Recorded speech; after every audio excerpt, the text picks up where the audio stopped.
গ্রামের এক কোনায় দাঁড়িয়ে থাকা একটা ছেলে, চোখে স্বপ্ন, পকেটে কিছুই নেই। সবাই বলে এটা তোর দ্বারা হবে না, স্বপ্ন দেখে পেট ভরে না। কিন্তু সে জানে স্বপ্ন না দেখলে জীবনটা শুধু শ্বাস নেওয়া।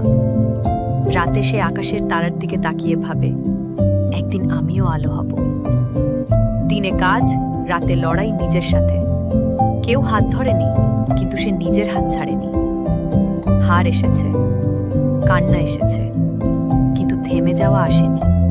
কারণ সে বিশ্বাস করত সময় বদলায়, মানুষও বদলায়। আজ লোকেরা তার নাম জানে, আজ তার গল্প মানুষ শোনে। যে ছেলেটাকে একদিন কেউ বিশ্বাস করেনি, আজ সে হাজার মানুষের অনুপ্রেরণা। সে হাসে আর বলে, আমি বিশেষ নই, আমি শুধু হাল ছাড়িনি। যদি তুমিও আজ অন্ধকারে থাকো, মনে রেখো, ভোর আসবেই।